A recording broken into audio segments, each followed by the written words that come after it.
Damos la bienvenida al doctor Rodrigo Andrés Cordero. Él es presidente de la Cámara de Industrias, Producción y Empleo en la ciudad de Cuenca. Declaraciones como la que acabamos de escuchar reflejan esa fractura de la sociedad. Una situación en la que en medio del caos cada quien empieza a ver a través de su propio cristal.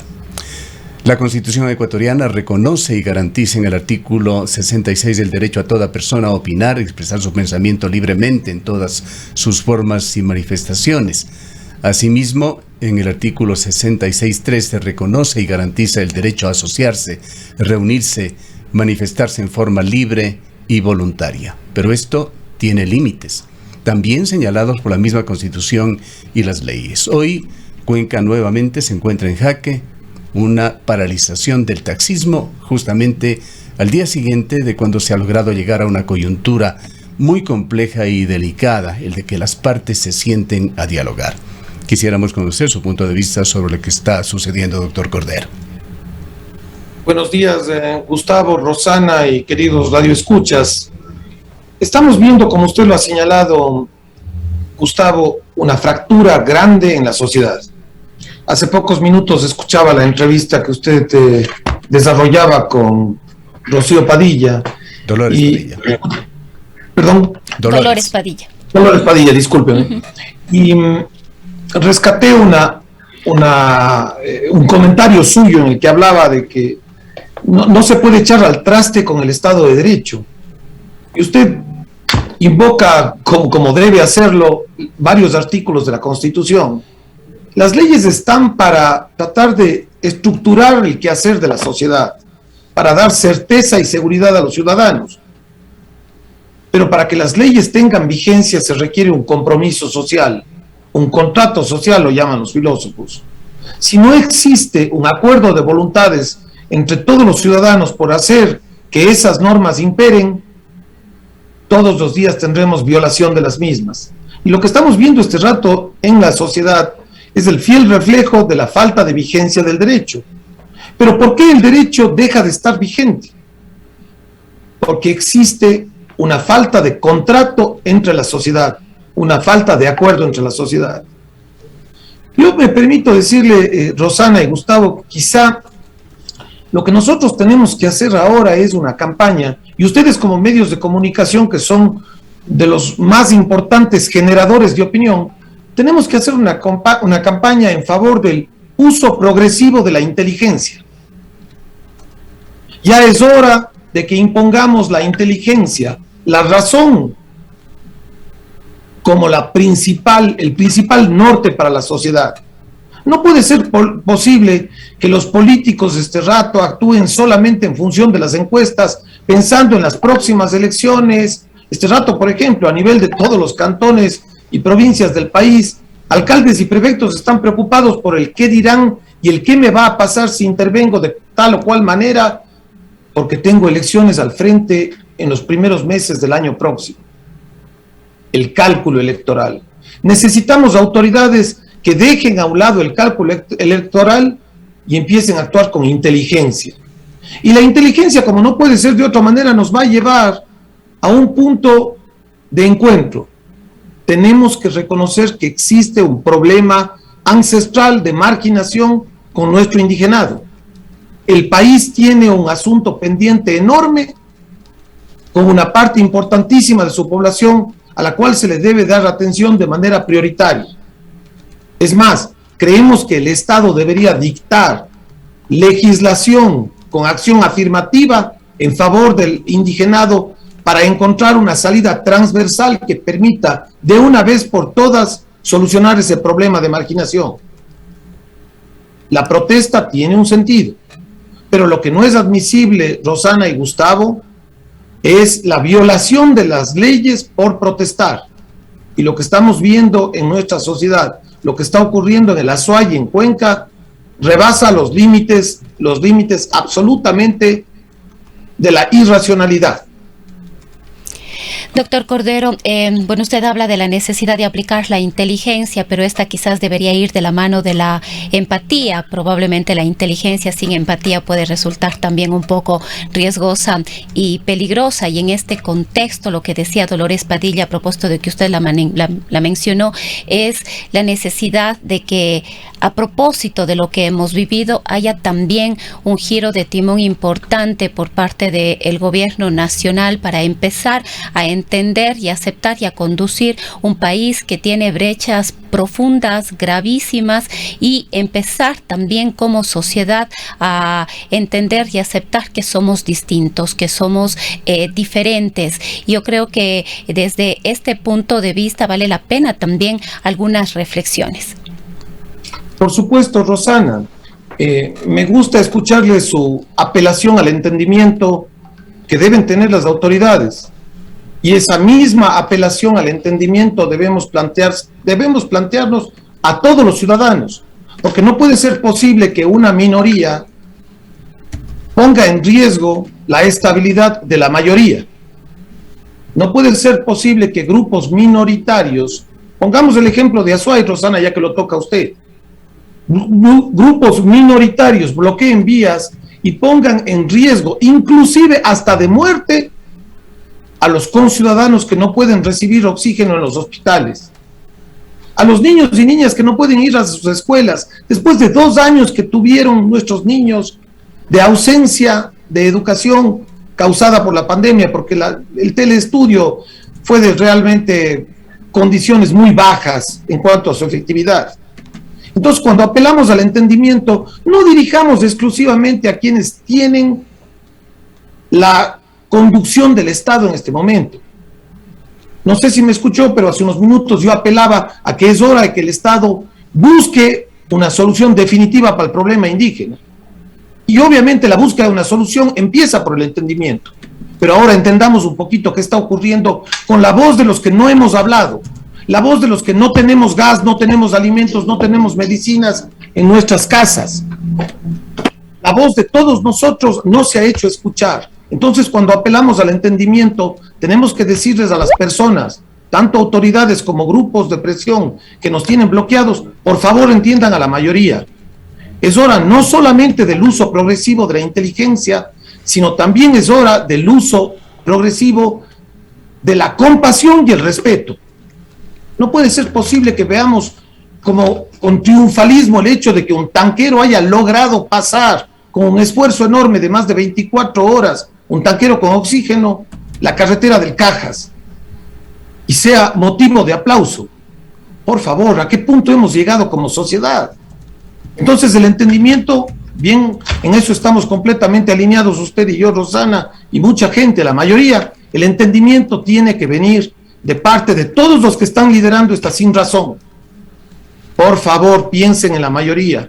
Veamos el ejemplo de Cuenca. ¿Qué está ocurriendo con Cuenca? Lo único que ha trascendido a nivel nacional de Cuenca es la falta de arribo de los tanqueros con oxígeno. Nos estamos disparando al pie. Nosotros estamos poniendo en riesgo lo poco que hemos logrado como sociedad construir. Cuenca y el Azuay son una ciudad y una provincia que dependen mayoritariamente de las actividades productivas manufactureras. Estas actividades este rato están completamente paralizadas. Estamos poniendo en riesgo los empleos de los cuencanos.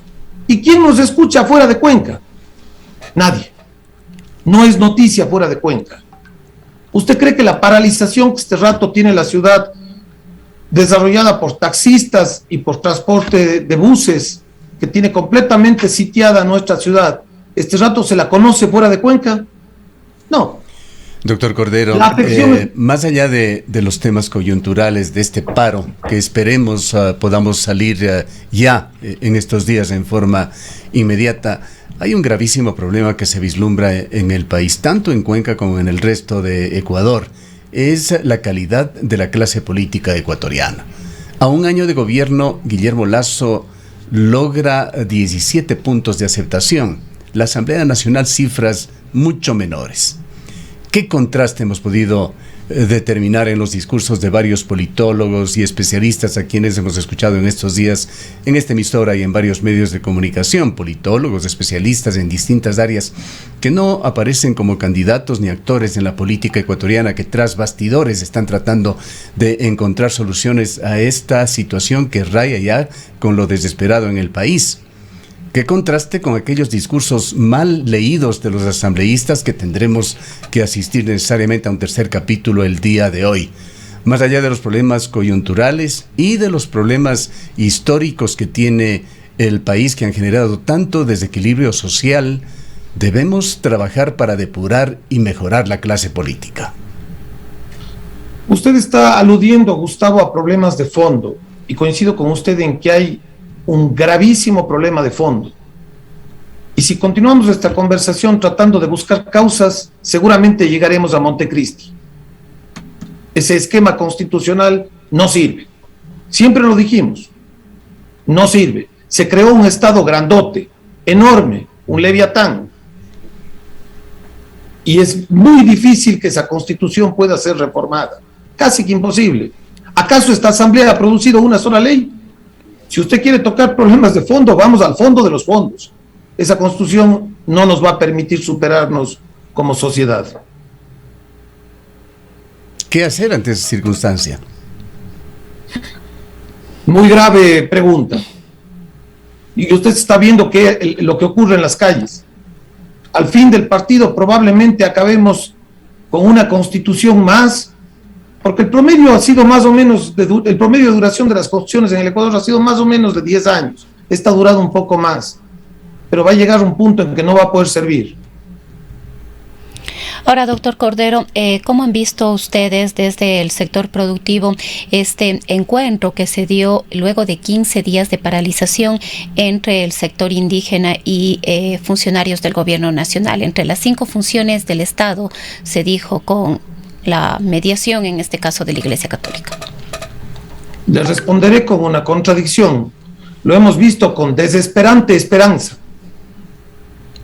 Como lo han visto la mayor parte de los ecuatorianos que clamábamos frente a nuestros computadores ayer diciendo: ojalá se pongan de acuerdo. Ojalá se pongan de acuerdo. No pocos hemos alzado oraciones pidiendo a Dios que ilumine al gobierno y a los líderes de la CONAIE para que de una vez por todas encuentren una solución. El país no tolera más.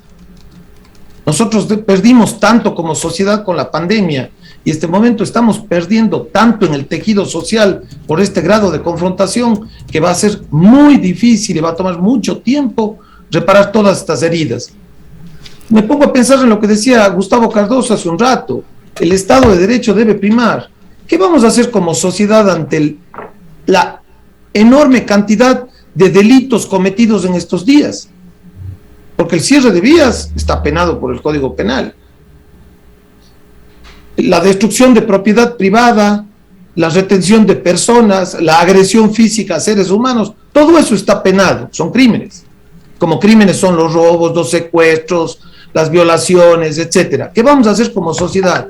¿Que vamos otra vez a cerrar los ojos y decir amnistía general? Escuchaba una cifra de que la Fiscalía a nivel nacional está con alrededor de un número como 12,000 denuncias por actos criminales ocurridos durante la protesta. ¿Qué vamos a hacer? ¿A dar una amnistía de 12,000 delitos? Entonces el Estado de Derecho ya no existe. Es gravísimo. Lo que está ocurriendo en la sociedad es extremadamente grave. Por eso apelo, Rosana, a lo que estaba diciendo en un inicio. Tenemos que hacer uso progresivo de la razón, de la inteligencia. Debemos acuñar esa expresión la mayoría de ciudadanos, porque fíjese usted, en las últimas mediciones, 84% de los cuencanos estamos completamente en contra de los bloqueos. Por favor, ese 84% de la población debe ser escuchado. Debe ser escuchado. Para ser y en concreto, ese sentido, ustedes tienen una responsabilidad como medios de comunicación en promover el uso de la inteligencia. Sí, no quisiéramos quedarnos con esas cifras sueltas. Las estadísticas son muy importantes por esa razón. ¿Qué encuesta da sobre este 84%? Encuestas desarrolladas por firmas locales, Gustavo. Pero si usted revisa las cifras de Sedatos que fueron hechas públicas también, así es, la mayor parte de la población a nivel nacional está en contra de los bloqueos. Por favor, no estoy mezclando bloqueo con protesta. Sí, Sedatos señala que más de un 70% de los ecuatorianos está de acuerdo en que debe terminar el paro. Así es. Ahora, también en este diálogo, uno de los primeros acuerdos fue que el gobierno se comprometió a derogar el decreto número 95 que tiene relación con la producción de los hidrocarburos. ¿Qué opinión les merece a ustedes este tema? Es bien complicado el estado al que han llegado las protestas a nivel nacional, porque todos exigen más recursos, todos los grupos que presionan exigen más recursos, pero le piden al Estado que no genere recursos. Entonces, es simplemente imposible. Es como que yo le pida a usted, Rosana, pague más, pero bájese el sueldo. Y eso se le está pidiendo al Estado. Entonces, va a llegar un momento en que simplemente el saco se rompe. Culminemos, doctor Cordero, con el tema coyuntural, el tema de hoy, la gravedad de la situación de Cuenca, con el paro de taxistas en un momento de inflexión en el que deberíamos estar ya buscando una convalescencia en la economía. Nuevamente, la sin razón. Es entendible que el taxismo local esté completamente angustiado por no haber tenido combustible en los últimos días. Y es inentendible que nuestras autoridades no hayan podido atisbar una solución para transportar la gasolina extra desde el primer día de paralización de actividades. Tenemos un poliducto. Entonces, también hay que entender la causa de irritación de ese sector de la población. Pero es inaceptable que se bloquee Cuenca. Es inaceptable. Es echarle más leña al fuego. Es destruirnos más. Y como le decía Gustavo, ¿quién va a ver esa protesta del taxismo cuencano a nivel nacional? Nadie. Cuenca está echada a su suerte. Entonces necesitamos, por favor, y este es un llamado clamoroso a nuestras autoridades, usen la inteligencia. Necesitamos autoridades que sepan manejar la situación. Bien, queremos agradecerle por su presencia. Han escuchado al doctor Rodrigo Andrés Cordero, presidente de la Cámara de Industrias, Producción y Empleo de esta ciudad.